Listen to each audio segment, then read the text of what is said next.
LJP chief Chirag Paswan is all set to address the media. From what we are understanding at the moment, all the allies have now said that they are very firmly standing behind Nitish Kumar. Arun Bharti, who's the brother-in-law of Chirag Paswan, visible there sitting right next to Chirag Paswan. Chirag Paswan contested on 29 seats and he's won 19 of them. Huge posters since yesterday have been put up across the city of Patna, which is the capital of the state of Bihar. Tiger Abhi Zinda Hai, which refers to Nitish Kumar.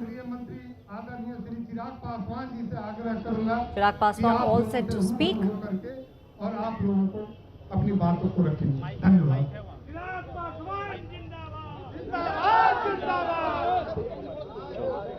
Chirag Paswan's LJP contested on 29 seats and won 19 seats.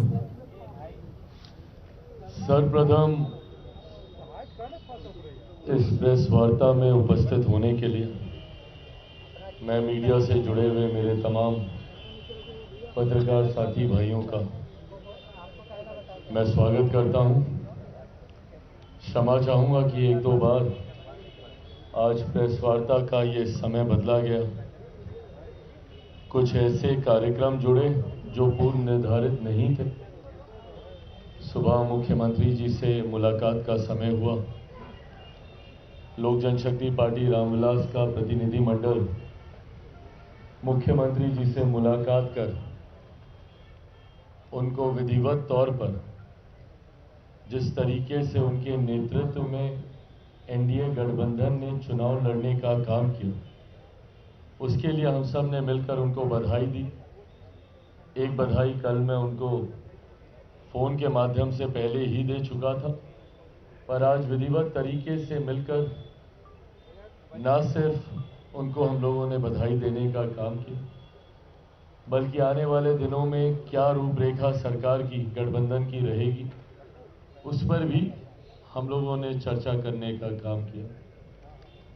आज जब यहाँ आप सबके सामने आपसे रूबरू हो रहा हूँ और एक ऐसे कार्यालय में जिस कार्यालय से मेरे नेता, मेरे पिता आदरणीय रामविलास पासवान जी की पुरानी यादें जुड़ी हुई हैं, आज मुझे इस बात की खुशी है, इस बात का गर्व है कि आज कहीं ना कहीं हमारी पार्टी ने अपनी मेहनत, अपने परिश्रम से, कार्यकर्ताओं की मेहनत परिश्रम से आज पार्टी ने अपने आप को उस मुकाम तक लेकर जाने का काम किया जो सोच मेरे नेता आदरणीय रामविलास पासवान जी की रही।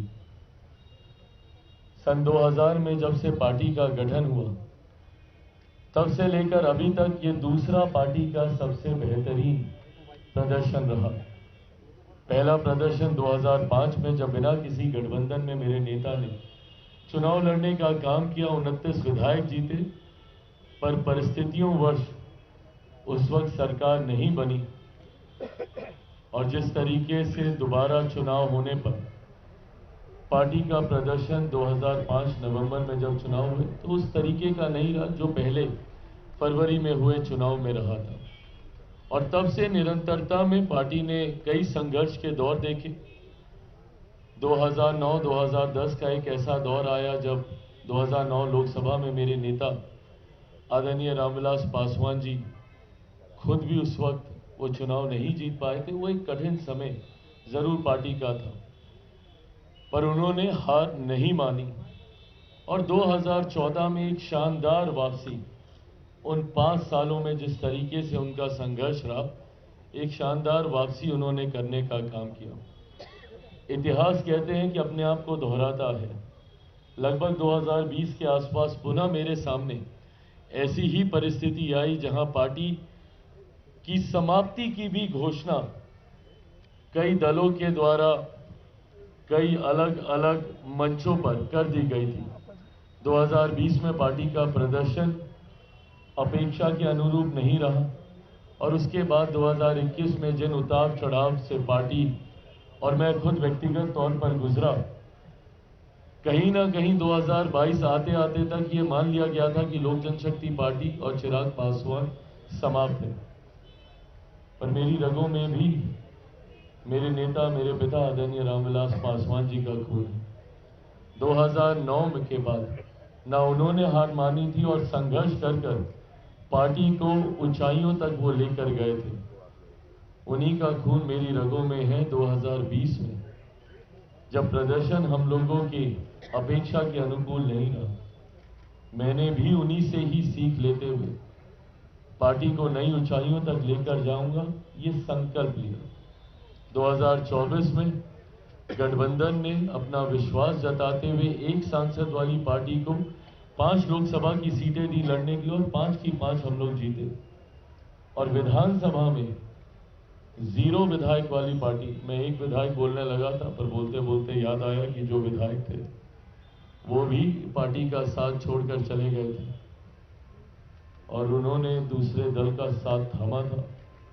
तो ऐसे में एक 0 विधायक वाली पार्टी को जिस तरीके से गठबंधन ने विश्वास जताकर 29 सीटें देने का काम किया और 29 में भी ऐसी सीटें देने का काम किया जो गठबंधन ने विश्वास रखा कि ये कठिन सीटें हैं और ये कठिन सीटें लोक जनशक्ति पार्टी रामविलास चिराग पासवान ही जिता कर ला सकते हैं। मेरे लिए ये बहुत बड़ी बात थी। मुझे ज्यादा विस्तार में ये बातें आपके समक्ष रखने की जरूरत नहीं है क्योंकि मीडिया ने अपना विश्लेषण, आप सब ने अपनी अपनी तरीके से अपने अपने चैनल्स पे आपने इसका विश्लेषण किया था कि किस तरीके से वो विश्लेषण का स्वरूप थोड़ा बदला हुआ था।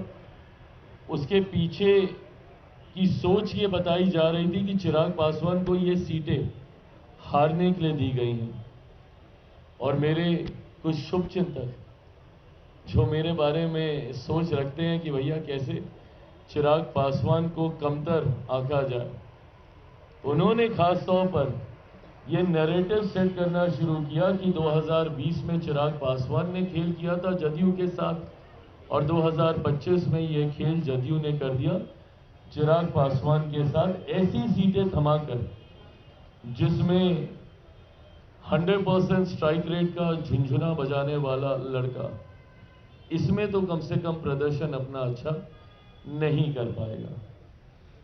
और थ्रू आउट द इलेक्शंस, पूरे चुनाव प्रचार के दौरान ये नैरेटिव सेट करने का प्रयास किया गया कि जदयू और लोजपा में दरारें हैं, ये दरारें भरी नहीं गई हैं, अब चिराग पासवान से बदला लेने का समय आ गया और अब चिराग अगर 4-5 सीटें भी इसमें से जीत जाएंगे तो बहुत बड़ी बात होगी। एंड मोर और लेस अधिकांश एग्जिट पोल ने भी वैसा ही दिखाना शुरू किया जहां पे हम लोगों को दहाई के आंकड़े तक भी लेकर जाने में कई एग्जिट पोल की सांस फूलने लगती थी।